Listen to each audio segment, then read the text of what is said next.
മാനസരസ് നമസ്കാരം. വിശപ്പ് സഹിച്ചതിനെ പച്ചവെള്ളത്തിന് മധുരം അറിയുമോ എന്ന് ചൊല്ലുന്നുണ്ട്. എനിക്ക് സംഭരണ ജീവിക്കുന്ന ഉടുക്കാൻ ഉടുക്കൊണ്ടയില്ല, ചെരുക്കൊണ്ട് കഴിക്കാൻ പറ്റുന്ന ഇതൊന്നുമില്ലാത്ത കുറേ കുട്ടികൾ നമ്മുടെ ചുറ്റിലും. അങ്ങനത്തെ ഒരു ബാലിൻ്റെ കഥയാണ് ഞാൻ ഇന്ന് പറയാൻ പോകുന്നത്. എൻ്റെ കഥയുടെ പേരെന്താണെന്ന് ആഗ്രഹം. ഒരു ഗ്രാമത്തിൽ ഒരു ഓലമേഞ്ഞ കുടിലിൽ ഒരു ബാലൻ താമസിക്കുന്നു. അവൻ്റെ പേരെന്താണെന്നറിയാമോ? കുട്ടൻ. കുട്ടൻ പാവമായിരുന്നു. പട്ടിണിയും ദാരിദ്ര്യവും പറഞ്ഞാണ് കൂട്ടൻ. അവൻ സ്കൂളിൽ ചെയ്തത് എന്താണ് പോലെ അറിയില്ലായിരുന്നു. പക്ഷെ അവൻ പഠിക്കാൻ ആഗ്രഹമുണ്ടാവും. അവൻ്റെ ആഗ്രഹം മനസ്സിലാക്കാൻ അവൻ്റെ അമ്മ ഒരു സർക്കാർ സ്കൂളിൽ ചേർത്തു. ഇവിടെ ചെന്നപ്പോൾ എല്ലാവരുടെയും കൈ പുതിയ ബാഗുകൾ, ബുക്കുകൾ, ചെരുപ്പുകൾ, ഉടുപ്പുകൾ ഇതൊക്കെ കണ്ട് കുട്ടൻ്റെ അമ്മയ്ക്ക് കുട്ടൻ്റെ മുഖത്തേക്ക് നോക്കാനേ കഴിഞ്ഞില്ല. അവിടെ വെച്ച് അവനൊരു കൂട്ടുകാരനെ കിട്ടി. അവൻ്റെ പേരെന്താണ്? ബാബു. ബാബു ധനികനായിരുന്നു. ഒരിക്കൽ ബാബുവിനോട് കുട്ടൻ ചോദിച്ചു, നിന്റെ വീട് ഓലമേനാണോ അത് ഓടിട്ടാണോ?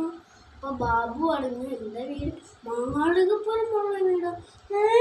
മാളികപ്പുറം അതെന്താ? കുട്ടൻ അതിശയോട് ചോദിച്ചു.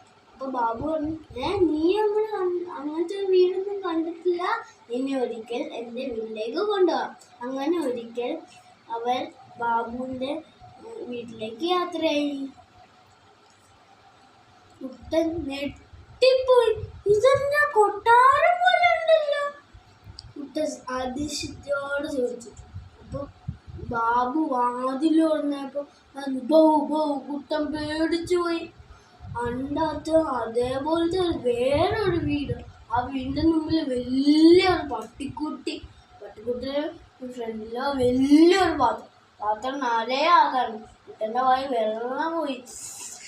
ഒരിക്കൽ ടീച്ചർ എല്ലാവരും നന്നായി ഒരു ചോദ്യം ചോദിച്ചു, ഇതിൽ വലുതാകുമ്പോൾ ഭാവിയിൽ ആരാകാൻ ആഗ്രഹം? കേട്ടപടി കുട്ടൻ എഴുന്നേറ്റ് പറഞ്ഞു, ഇനി ബാബുവിൻ്റെ വീട്ടിലെ പട്ടിയായാൽ മതി. കുട്ടികളും ടീച്ചർമാരും ഒക്കെ ചിരിച്ചു. പക്ഷെ അധികം നേരം ചിരി ഉണ്ടായില്ല. അവരുടെ അവസ്ഥ മനസ്സിലാക്കി ടീച്ചർമാരും കുട്ടികളും മനസ്സകലിച്ചു. കഷ്ടപ്പാടിലൂടെയും ദാരിദ്ര്യത്തിലൂടെ അവർ ഉയരത്തിലെത്തി. ഇതുകൂടെ എന്താണ് നമുക്ക് മനസ്സിലാക്കിയത്? ആഗ്രഹം ഉണ്ടെങ്കിലേ ഉയരത്തിലെത്താൻ സാധിക്കും.